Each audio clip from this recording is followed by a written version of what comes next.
Hello friends, learn English with Parul में आपका स्वागत है। आज हम self help book attitude is everything के थ्रू इंग्लिश पढ़ना सीखेंगे और साथ में हम कैसे करेक्ट प्रोनाउंसिएशन के साथ रीड करते हैं ये भी सीखेंगे।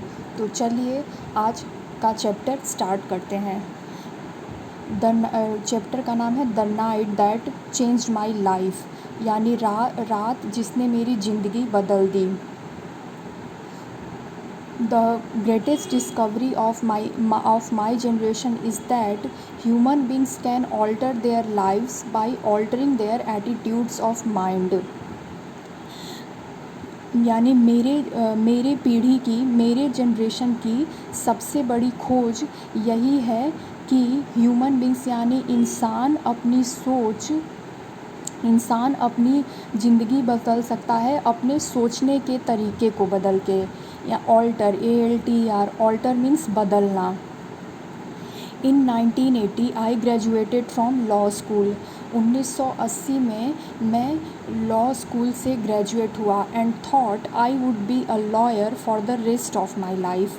और मैंने सोचा कि मैं बाकी ज़िंदगी लॉयर बन के ही रहूँगा। After all that's what I would wanted to do since my early teenage years. क्योंकि मैं हमेशा से ही यही बनना चाहता था, हमेशा से ही मीन्स सिंस माई अर्ली, यानी कि मैं अपने अर्ली टीनेज ईयर्स से ही यही बनना चाहता था। टीनेज ईयर्स मीन्स 13 to 19 के एज ग्रुप को बोलते हैं। At first everything went according to plan. शुरुआत में सभी चीज़ें प्लान के मुताबिक गईं। After lots of studying that summer I pass the bar examination. गर्मियों में बहुत पढ़ाई करने के बाद मैंने बार की परीक्षा को पास कर लिया। बार यानी कि जो लॉ का एग्ज़ाम होता है उसके लिए यहाँ पे लिखा गया है। And was admitted to practice law in New York.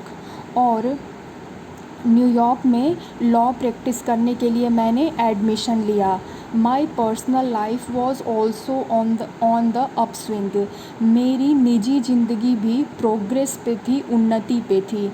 Upswing यानी यहाँ होगा प्रोग्रेस या उन्नति। In early 1981 I married Dolores, a law school classmate. 1981 में मैंने अपने लॉ स्कूल क्लासमेट डोलोरेस से शादी की। आई वॉज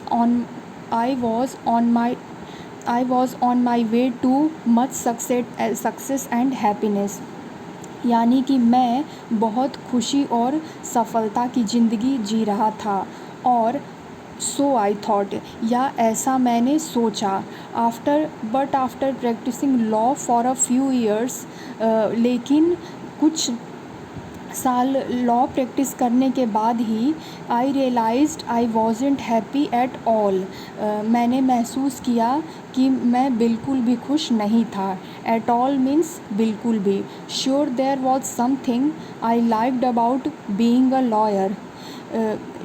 हाँ, लेकिन मैं कुछ चीज़ें ऐसा था जो कि मैं लॉयर यानी वकील रहते हुए पसंद करता था। I enjoyed helping people resolve their dispute. मुझे अच्छा लगता था जब मैं लोगों के झगड़े को सुलझाता था। Specially when I could save them the agony of lengthy court proceedings.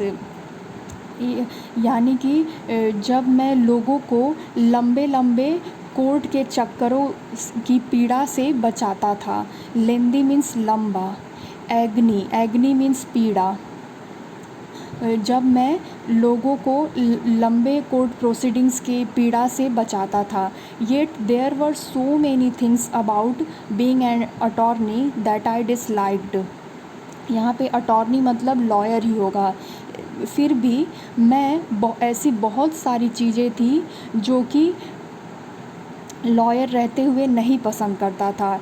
And that just seemed to drain the life out of me. और यही लगता था कि यह मेरे शरीर से सारी एनर्जी निकाल दे रही है। ड्रेन द लाइफ मतलब कि मेरे शरीर में कोई एनर्जी नहीं बच रही है। Mount and mounts of tedious paper work and motions to be filed, बहुत बहुत बहुत ढेर सारे थकाऊ पेपर वर्क और मोशंस। मोशंस मीन्स होता है case.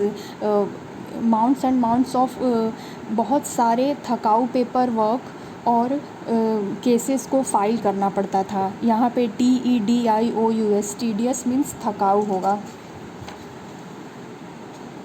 Constant delays and postponement, लगातार डिले होना, देर होना और स्थगित होना। पोस्टपोनमेंट मतलब आगे बढ़ाना डेट को। It was not uncommon for a trial to be postponed 10 times, यानी कि यह नॉट अनकॉमन यानी कि यह कोई असामान्य नहीं था कि किसी ट्रायल, किसी केस को 10 बार भी स्थगित किया जाए। हमने ये फर्स्ट पार्ट में इंग्लिश सीखा है इस self help book attitude is everything के through. I hope you like this.